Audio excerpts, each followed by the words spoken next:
Let's get curious about journalism. And as I said, in 2023 and beyond. So let's just maybe do a bit of a scene setter of big picture about where journalism is at. And then I'd like to go in a little bit about your background. But if for anybody maybe just tuning in, starting out of the gate saying, okay, why should I listen to this? Where do we think journalism is going? Well, the first thing I'm going to say is that let's get curious. The word curious and curiosity is probably the most important word in journalism, past, present, and will ever be.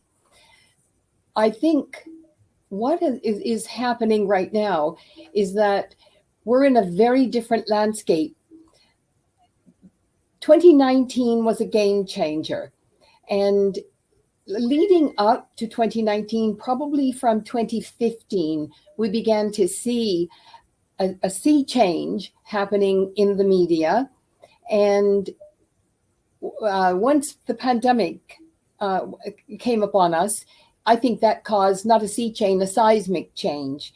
And so we now have to really take stock of where we get our information, because we obviously have many avenues to get information. And I think one of the important things is not making a decision about one part of the media or the other. I think anywhere you can get information, you're smart enough to decide if, okay, I've heard 3 versions over there, I've heard 3 versions over there, and based on my intelligence and what my focus in life is, I think this is my conclusion. And I think the media landscape today often doesn't allow people to have the extra versions. And so I always say to people, do not accept one version of anything, because your life could depend on it. And I think it's really critical. I brought my children up to not believe 100% of anything. And I say to my students as well, you have to be skeptical. You have to have curiosity so that you're not depending on one kind of media or the other to get all of your information. And because nobody's 100% right all of the time. Correct. And, I wanted to explain this for anybody also tuning in, that you are heading up the journalism program at St. Clair College in Windsor, Essex County. Can you maybe just give a little bit of context around that? Because one of the reasons I was very interested in interviewing you is that obviously you're here in my home area as well. And because of your background in media, your background as a journalist, and you're also a nurse. I mean, I think I have a checkered past when it comes to various careers, but I think you have me beat on this one, that you are a reporter, an author, a nurse, and now heading up the journalism program at the Mediaplex. So maybe let's talk a bit about, why don't you give a little bit of context about your background? So that might give a little bit of help for people listening and say, why is Gail talking to Vero about journalism? Well, I actually, in my very young days, I actually started in radio in Bermuda. And then I went in my theater days in England before I became a nurse and a midwife. I did some work for the BBC. And so the media has been part of my life, probably all of my life. And certainly I wrote for a newspaper in England before I became a nurse. And so even in when I was going through those other careers, there was always the media. And when I eventually came back to Canada and I went to work for the CBC, I did radio and then did some television and then went to work for the Windsor Star. I spent some time at the National Post. And so I feel as though, I've watched for 40 years, I've watched the media in all its facets and its ebbs and flows. And I think we're in an ebb on one aspect, but then, nothing stays stagnant. If you remember when radio started, it was, going to be the death of the print media. And then when television came in, it was absolutely determined that radio was done. And so now we have all of these platforms, and you can't have it both ways. You can't want all those platforms and then say, well, I'm not paying any attention to what they're doing. Well, those platforms are the radio and television of the bygone era. And so now I think that's why I say so fervently, it's really important to pay attention to all of them, because you cannot only make a determination about what's going on in the world if you're only paying attention to one type of media. That is what I'm fascinated by. And I use the term, I'm a recovering journalist, because I went from journalism into running my own business, into being a fundraiser, into now having my own business and working in the world of marketing. I was a marketing manager in there somewhere too. So I've been on both sides of the media as well, which is an interesting place, I guess each of us have been, in terms of being able to be inside as well as outside. So if we go down the road now, you are working with students, looking at where journalism is at. And, right now, mainstream media is in the news a lot, especially in some of the social media platforms. Like Twitter is one that has just exploded in terms of, getting other perspectives, and that we haven't always seen in mainstream. And the topic of independent journalism, this has caused, I think, quite a bit of debate and furor and angst maybe by mainstream. So can you maybe talk about that and what's happening in terms of what the students have to, like, where are we going with independent journalism as well? One of the things that, I, first of all, that I believe is we have to be careful about, when we talk about independent journalists, often people talk about it in a very pejorative kind of way. But remember, independent journalist, in some people believe independent journalist means you've never been to journalism school.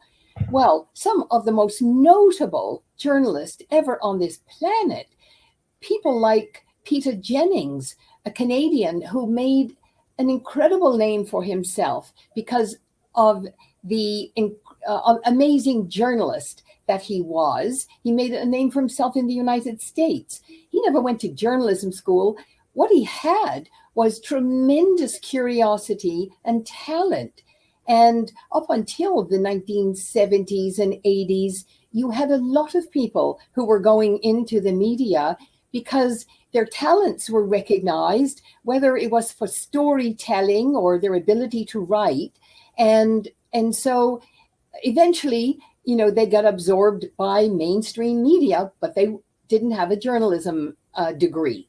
So then on the other hand, right now, what I have to be really mindful of for the journalists that we're turning out is that there are not going to be jobs where every single one of my students won't be able to get a job in the media in Windsor. We're a very small market. But what our students are finding, and in fact, we've included a freelancing and entrepreneurship course to get them prepared to go out and be those independent journalists. And some of them are absolutely doing tremendously well because they're working for a client, and the client is in Europe or in Asia. And so I think we have to change the way we think about independent journalists. And if you're telling stories, I don't mean making stuff up, Right. But if you're presenting, both sides of issues, I think you ought to be given respect, because, we've gotten to a point in the world where if you don't hear the story that you want to believe, then the other fella is wrong. And that isn't life, and it isn't journalism. And so I really spend a lot of time, as we all do, teaching our students how to be fair and balanced reporters. And we explain that there are two groups of people in the media. There's the people who are out reporting the stories, and then there are the people with opinions, and both are legitimate. But the reporters, they are challenged to go out and get that side of the story and that side of the story, put it together, and let an intelligent public make up its mind about, which side they think sort of more identifies with their values. And I think the media, some of the mistrust in the media is that I don't think we're giving the public enough credit for having intelligence. We don't have to be telling people what to think. And, we have a lot of these discussions with the students. We're not here to tell people what to think. We're here to give them information. And independent, you don't have to have to work for a big national media company to be able to tell a fair and balanced story. And, one of the things that that we've talked about as well is, and I've had this raised to me, is that, nurses have an association, like professional association, teachers do, just about every profession, but journalists haven't had that, and haven't had that body that, like, when I was a journalist, when you're a journalist, like, there's not a member. So we sort of have, we've reaped some benefits from that, right? Because you can just go and be a journalist. Like I always said, you carry a notebook and you could go in and say, I'm a journalist. But now it seems that now when, and this was the point that was raised to me, is that now people they have social media that come out and they may complain or they may have concerns about reporters. But now I think some media people don't like that there's that opportunity for someone to come out and, say, I don't like what you've written. And this is an area that I guess, what are your thoughts on that in terms of associations and having, my mom used to say, maybe the current media, maybe sometimes want to have their cake and eat it too. Well, and I think that's true. I mean, that's one of the things that happened to us. We weren't included in that group of people who were allowed to enter the United States very easily because we didn't want to go down that path. I was one of those who, when citizen journalism and the whole social media started to take root, and there were reporters out, and they hadn't, worked for big media, and they hadn't gone to journalism school. And I was one of those people who, had my nose in the air. And eventually I began to listen to some of the excellent work they were doing. There are outliers everywhere. But what I think is really important for people to realize is that leave aside the ones you think are the outliers, but don't stop listening. Mm-hmm. Because even when I disagree on some issue or with some person, I still listen to everything they're saying, because nobody is 100% wrong any more than people are 100% right. And so if we're going to be informing people, then I think we have to respect the people, whether you're working, with some big national media, or if you've got a small online media entity. Listen to what people are doing and saying. We talked about this too. I listened to a couple of times now the Munk debate. There was a great Munk debate, and it was all about the mainstream media.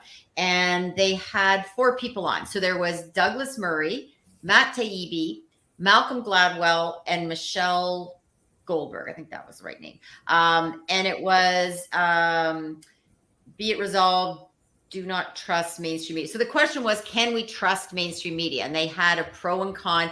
So at the start of the debate, 48% agreed with that, but 52% were against it. So they thought, no, you can't trust. So then at the end of the debate with these 4 debaters, they take a vote. So it's all done as people are watching.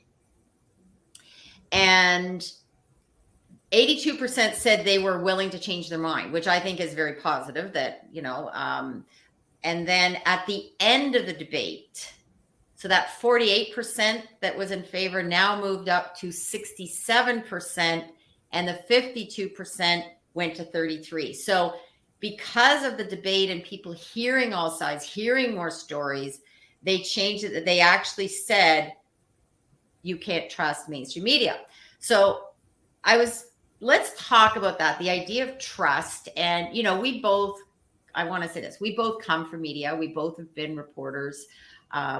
You're still working in the world of journalism, right? I have to say this for anybody, we're going to put some information too in the comments about the Mediaplex and all the great work it's doing. But I think we have to address the idea of trust and,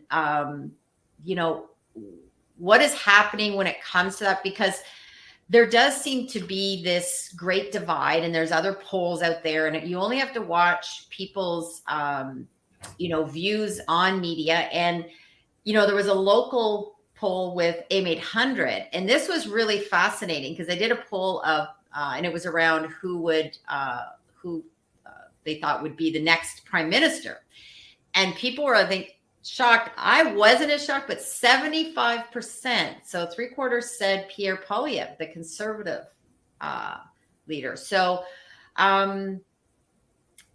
if you start looking, and I know polls are notorious for depending on who asked the polls, what the question, we could have a whole discussion about polls. So let's set aside that for now. But I think there's an issue of loss of trust when it comes to media, when it comes to politicians. And I think a lot of people might agree with that. So this is what my show, Curious Minds, the reason I want to do this is that what's happening and where do we go if we look at trust and probably loss of trust? Well, I think one of the things that, especially in light of the pandemic, and I think one of the things that that really got people riled up was big pharmacology. And anyone can go online, or all you need to do is to watch television, and you'll see things like CBS This Morning, brought to you by Pfizer, Anderson Cooper, brought to you by Pfizer, ABC Nightline, brought to you by Pfizer. I think that is the kind of thing that people are saying, aren't the media supposed to be holding their feet to the fire and questioning everything they do? Pfizer has been involved in billion-dollar lawsuits. The governments have slammed them with big lawsuits. So now, because they spend billions advertising on some of the big American media outlets, so are they now supposed never to be challenged? And so, again, it's the questions, right? you should ask questions. And people are saying, is this right? I mean, you know, you have to let your curiosity take over. If you're seeing all of these health shows being sponsored by Pfizer, and Pfizer was the maker of, the medication that people were being given during the pandemic, that sends out alarm bells. So if you ask questions, it depends on whether or not you're getting answers. And I think also governments on both, all over North America were giving their media outlets money. And so, people are asking questions. Is that the right thing? I'm not saying one way or the other, it's right or wrong. I'm just saying that your curiosity is the thing that protects you. You should ask questions. And I go back to when in my journalism days and yours, it was always, we're going to hold their feet to the fire for the public. Our responsibility is to the public. And if you're debating whether or not the media trusts us anymore, I think you have to sort of start using your own curiosity and saying, what are we doing? And what do we need to be doing to earn that trust? That's a really good point, is what needs to be done to earn back that trust. And you're right. I think for a lot of people, I know for me, it was something that I became very interested in and curious about in terms of at the start of the pandemic. And then when it led into the convoy in Ottawa and the protests that were happening. And as part of that Munk debate, one of the speakers said this, it used to be that media would have said, oh, there's all these people gathering. Let's go talk to them and ask them why. And interestingly, I did interview people that were up there. I know some people up in the area that, in fact, one person that decided to go and for herself go, and she was like a non-political. So this was not someone who was an activist and she went and started talking to people. And this for me was where I really noticed a difference, because I follow a lot. I follow a lot on social media, TikTok, Twitter, and also mainstream media. And I noticed, I called it the Great Divide.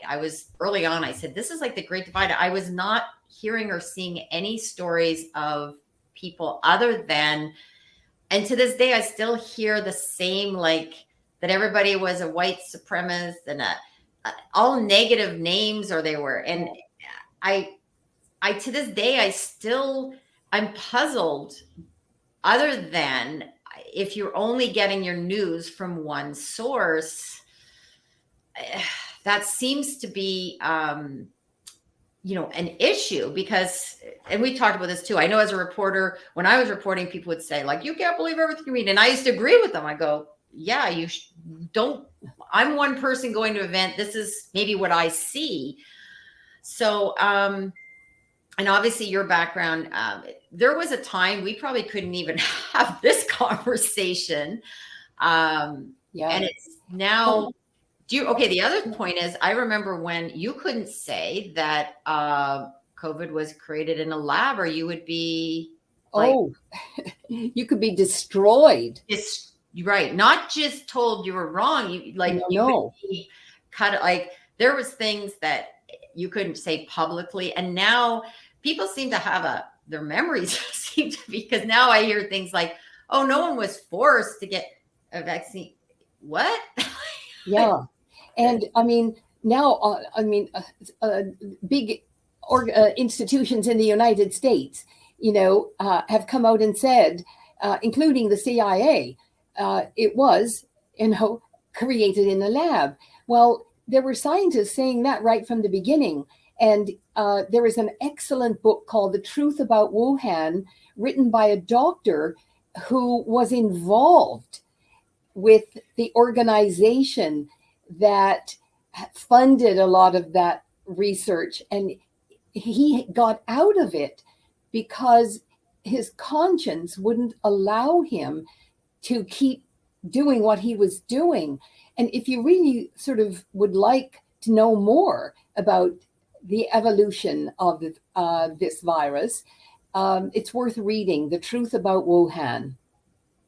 Okay, well, I'll have to put that in. I'm going to write the truth. And the other thing I often say too is I go, two things can be true too, because you can say that it's not that if you're questioning the science or questioning mandates that you're saying, then people would say like, oh, you don't believe there is this virus or there's a COVID, and I go, that's not what a lot of people are saying. And because I am someone who,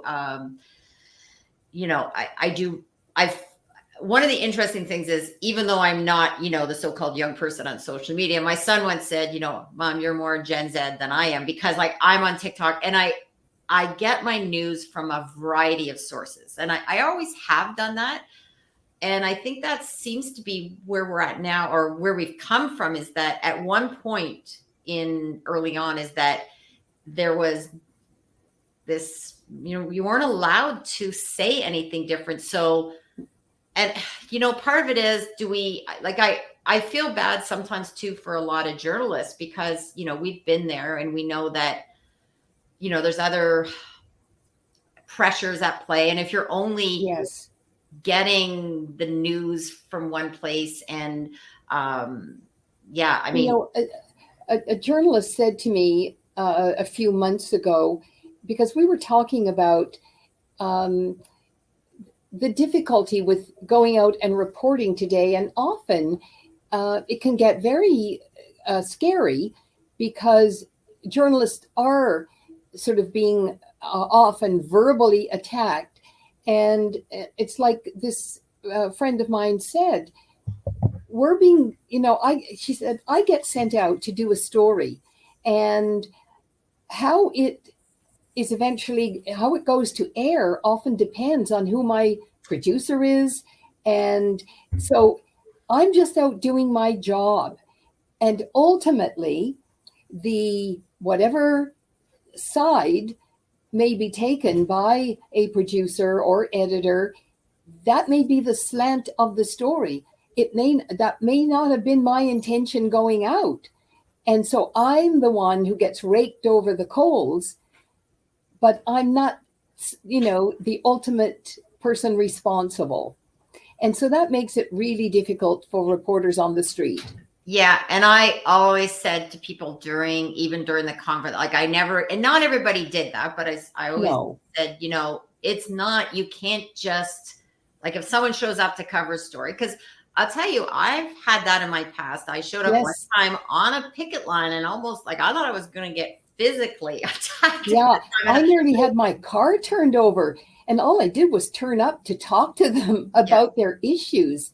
Yeah. And they took umbrage with the media I was working for, and tried to roll my car. Yeah. I mean, I was just a poor journalist. Yeah. And getting my car demolished, was really horrifying. And I think this goes to the point that, this isn't about individuals. It's more about the broader picture. And this is where I think we're missing out, is being able to step back and look at a big picture, ask more questions. And, for anybody that knows me, we've joked about this, but, back in the past, I mean, I got in trouble when I was in the media because I was probably at times considered too left, and now people probably think I'm more right. And yet, where I am right now is I'm like, I really haven't changed from my days in journalism school.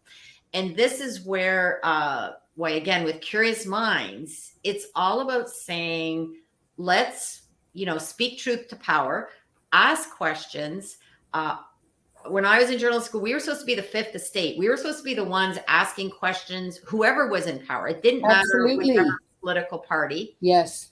And so that's where it's interesting now to see, because, and I've always been against censorship. I've said, you have to be careful if you're encouraging anyone's voice to be censored, because one day that could be turned on you. And this is where I'm very puzzled by a lot of people wanting to, stop different perspectives or not hear other people, Yes. because how do we make informed decisions if we don't do what you're doing with your students, it sounds like, which is saying, ask more questions.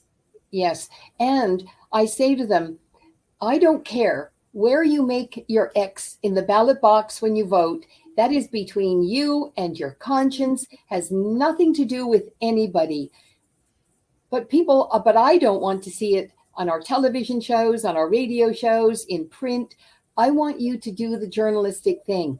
I never tell the students, I never give them my opinions.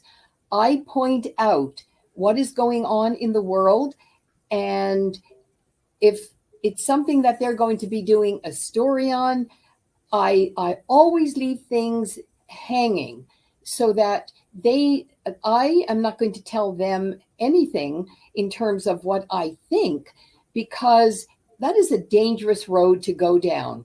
And I know that there are journalism schools in parts of some countries where, if you're not one side or the other, you'll get a bad mark. My students, on the other hand, will get a bad mark if they do go down one side or the other. I want them to respect the public, tell both sides of stories. And again, I've been saying this for about 20 years. Don't underestimate the intelligence of the public. They become less intelligent when you tell them what to think.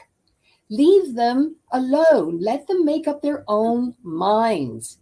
And I can tell you, these polls would be very different if we went back to that way of thinking, that we have to tell both sides. It doesn't matter if you really like the present government in Ottawa, and if they're doing stuff that is not good for the human population, call them on it. That's what we're supposed to do for the public. And if your reporters are curious, let them run with their curiosity.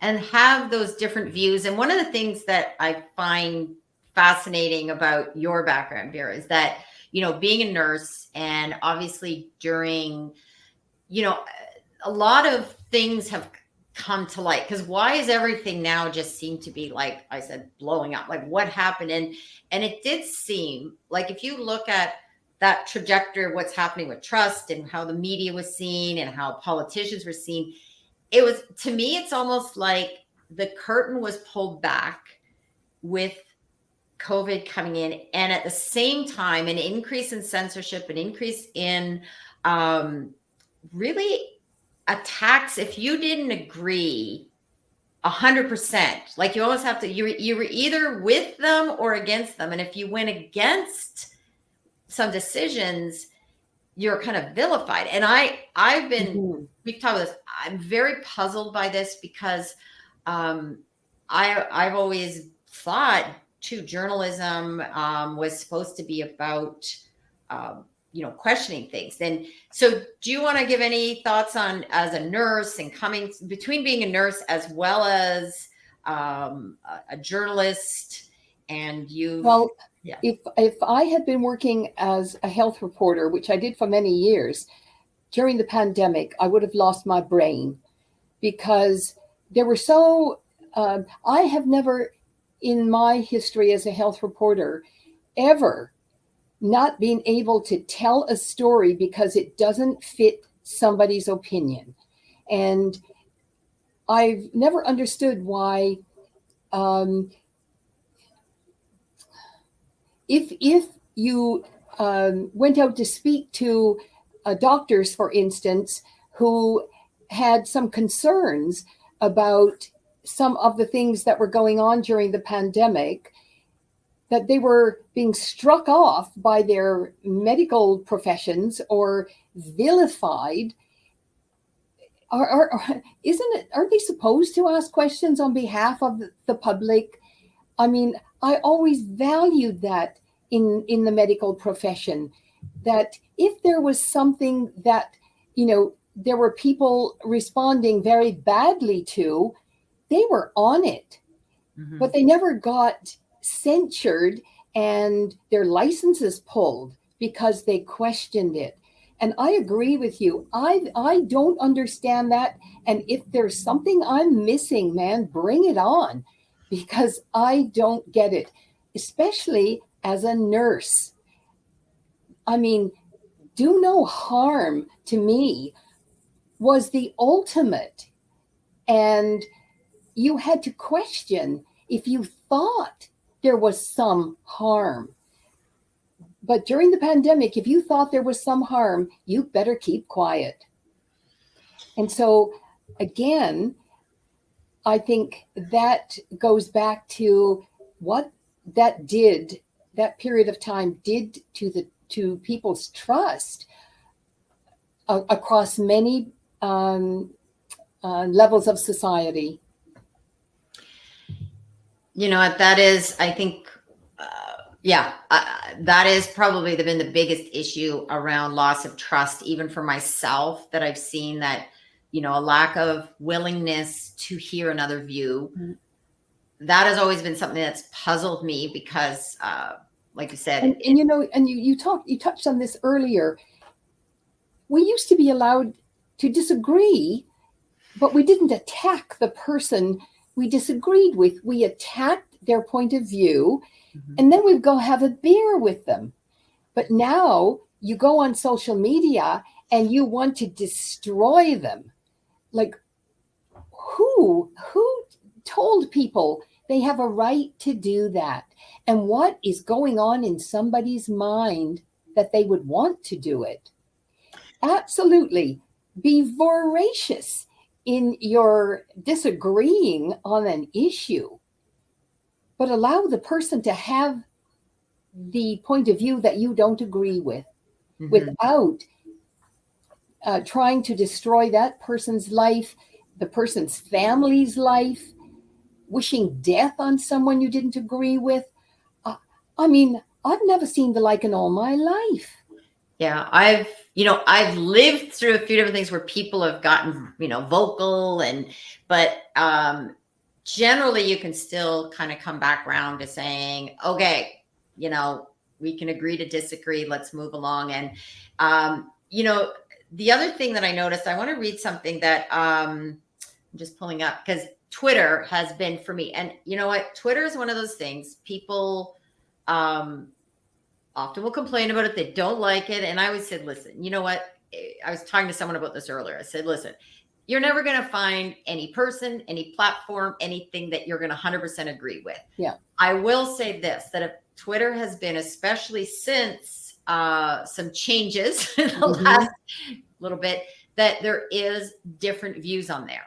And if you don't like it, like, I'm really puzzled by how many people complain about Twitter, but they keep saying they're going to leave, but then they keep coming back, and it's almost like one more thing. It's like the Columbo effect, it's like one more thing.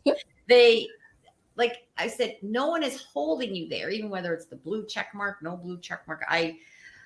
Anyway, so I'm going to use this person's name. I don't know her person. I don't know, other than, she had worked at Global, I think, Rachel Gilmore. I'm going to say the name because she's been very outspoken on Twitter, and she's also talked about attacks on herself, attacks that people have attacked her, and she lost her job. So, like, I think we need to have compassion for anybody when they go through a difficult time.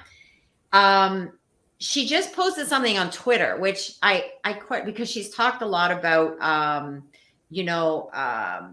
she's complained about hateful and dehumanizing rhetoric on Twitter. So this has been something she's been outspoken about.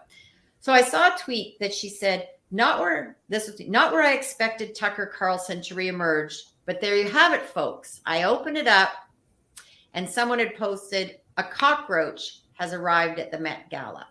And it's a picture of someone taking a photo of a cockroach. And this is what troubles me, because I always said, like, you have to walk the walk. If you're going to say, listen, don't attack people you disagree with, or don't, and whatever you may think of Tucker Carlson. And I will say this as someone who I go and listen to people. I don't just go by what other people say. So I spend time, and, you know, there's some perspectives and information he shared. Like, it's not, as a journalist, I can say he's had some interesting interviews he's done, interesting stories he's covered. But there's almost this now, he's all bad. He's a cockroach. And I really struggle with you know, again, it goes back to, you can't have it all ways. Like, if you're going to complain about someone attacking you as a journalist, Mm-hmm. and then you call someone a cockroach, Mm-hmm. just, yeah. And, you know, we were just talking about not attacking a journalist. Well, I've seen many comments about people, you know, saying that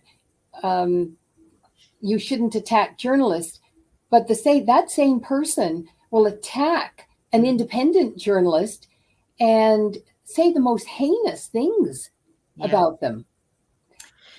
Yeah, and this is where I think where everybody I always said, I'm hoping that, you know, anybody listening, and if I hope it's not only people that are agreeing with us, because, you know, I would hope there's going to be some people that maybe say too, well, I have another view on this. Please do.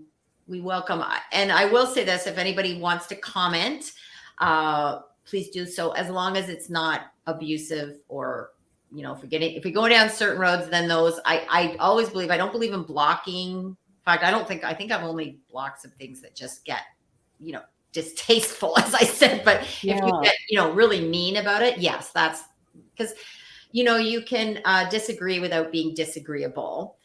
And in watching, I'm a big Ted Lasso fan, and I actually have a sign up in my office that says, "Be curious, not judgmental."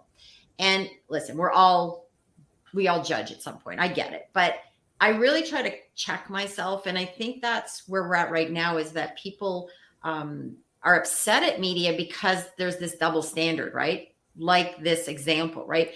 Oh, you're attacking me, and I'm going to go there and say this, you know, as a woman, I sometimes find it offensive when women even say, like, oh, it's because I'm a woman, or it's because whatever, right? And I'll say this just as a woman. No, sometimes it's just because you're not a nice person. Like, you know, sometimes if someone says something against me, I don't go, oh, it's because I'm a woman. No, maybe I'm just being a jerk right then. You know, like, we all can be jerks at times. And sometimes if I'm being out of line, okay, it's because I'm a jerk. Not everything is because I'm a woman. I will also say this is something I've learned. There are benefits that I've got by being a woman. And I'm going to say that too. You know, people neglect to often look at the whole picture, and they want to only see it as like, you know, and I used to say to, you know, oh, as a woman of privilege, whatever. But now I just go, you know, I've had things happen because I'm a woman that are good, and I've had things happen, I'm sure, that are bad. And I always say this too. I go, it's what people do, not what they say. Yeah. And I've spent a lot of time. I spent a time back. So, you know, for anybody listening to, like, I've been in the union. I've been a union activist. I've also been a manager. I'm now an entrepreneur. Like, I've run the gamut of seeing things, and I've seen the inside newsrooms. I've seen the inside of union halls. Like, I've seen it all. Warts and everything, and even women's groups. I mean, I've heard, you know, I've seen and heard a lot, and I think sometimes we have to just step back and check our judgment card, I guess. Yes, and you know, even if, you know, some people who disagreed with me, instead of just saying, well, I don't agree, you know, get called a racist, a homophobe, and all these things. And, you know, I have brown skinned sons. I'm an Indigenous woman. I have multiple gay people in my family. Like, get away from me. Yeah. Labeling me, you know, because you didn't agree with me. just say you don't agree with me, Right. but don't make stuff up. Yeah. And that's what, I'm just using me as an example, but that's what's happening. You know, they're hurling labels at people rather than having an intelligent debate and saying, you know, I don't agree with this, and this is why I don't agree. Because isn't it about persuasion that, you know, if you wanted someone to come over to the way you think, that you would find a means of persuading them to do it? But, you know, when you hurl a cannon at them and deliberately want to destroy them, that puts a different hue on things. Yes, I think the biggest issue that we do have is, you know, too quick to judge, too quick to attack. And I also want to say this. This happens from all sides too. This is not only Yes. one political side. I have seen people do things on each side. So I just want to be clear. And we've talked about this. We each have had not only friends, but we've been approached by, I think, all political parties to do something. Exactly. From a PR perspective. Yeah. Because the other thing is, I think people don't know where to put people like us because we are curious. We ask questions, and you know, we do speak truth to power, and sometimes that's speaking truth to like our fellow media. Like, and I do not, you know, we both have walked that walk, right? And yeah, but as we've said too, if we go back to the core roots of journalism, for me, it was always about being that fifth estate and asking questions. And yes, and representing the public. Yes, I mean, even though when you go out professionally, you represent your organization and you make sure that all the professional qualities that your organization demand, that you're there. But in the end, your job is to represent the public. And I think that is something that a whole bunch of things need to sort of be debated about. How do we make sure we're doing that? And, you know, be brave. You know, I want to say to the owners of all the media, no matter what it is, be brave. Be brave enough to say, I know that your ad, you know, spend with us is really, really important and high. However, because I can remember, you know, at the Windsor Star, when the CAW represented us, we were told that doesn't mean to say that you cannot hold the feet of the CAW to the fire if there was a reason to, that you had to ask questions. That's what we're supposed to be doing. Mm-hmm. That, you know, what would people want us to ask? And, you know, even though, well, I'll speak for myself. There was still things that happened that, you know, when I was working as a reporter too, that we had to be very careful if it was an advertiser. But what I'll say that's changed is that there was at least other media organizations that maybe covered it. Yeah. I think through COVID, this is the first time I've ever seen something that really only had one narrative, one view, which was get the vaccine. It's, you know, it will help. And there was never any ability, like as soon as you ask, well, can I just ask questions? And I know there are people I know that were immune compromised that just wanted to ask questions and they couldn't, or else they were told, no, there's no, and I've never heard that you can't have they said there was no exceptions. Yes. I've never. I mean, and everyone in the medical profession who we're saying the same things. Yeah. I mean, their lives were so destroyed. And that's, I think, where I hope anybody that's, you know, again, even just going, could we agree that there might have been room for listening to other views? Because it would be different if there was like maybe the lone doctor here and there that was saying something different, but that wasn't the case. There was thousands. Yeah. And if you were on any of the other media, like you were hearing it. And even with the convoy, it was interesting. I was following that as they were coming up to Ottawa, and I was following on social media. And what I found most fascinating was that radio silence by the media about the growing momentum. And I kept wondering, why are they not talking to more of these people, interviewing them like me, which is what I did. I reached out to people that were going up to Ottawa, and like there was people that I know from professionals. These were not, there were people of color. Like there was, it was not this. And then I heard like, well, they're all white supremacists. And I was like, what? No, that's not the people. And the other thing I did notice, and as a journalist, you know, I lean in, I ask questions. And what I've noticed is that a lot of people to this day will look around and they say things, but they're not saying it publicly because they're still afraid. And that is the most worrisome, because I always say when you suppress anything, and I'm sure you know as a nurse, right? If you suppress something, it comes out like stress, right? If you hold something in, it's probably going to come out in a negative way. Yeah, absolutely.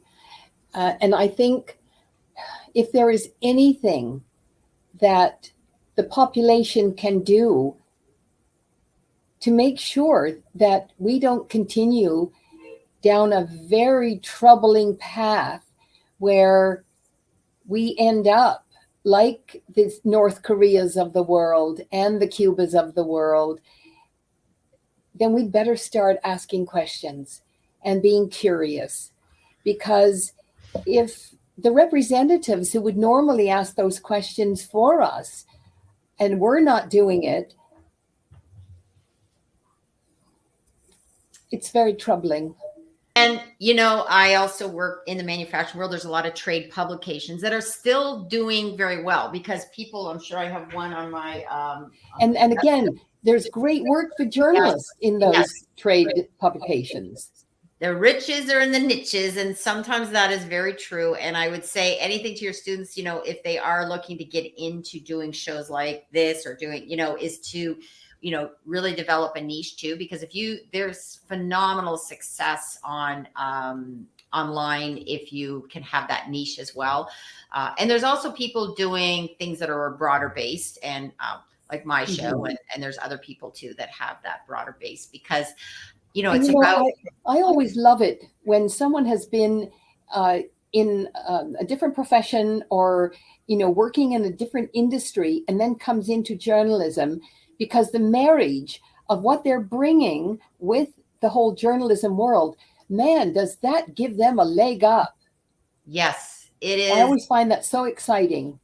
You know, being in manufacturing, I worked in insurance and now in manufacturing. And one of the things I do bring to the table is that I have a different view, and I'll ask more questions because I'm not afraid to ask, like, oh, tell me about that. And I also say this, and I'm sure you might agree with this, is that everyone has a story.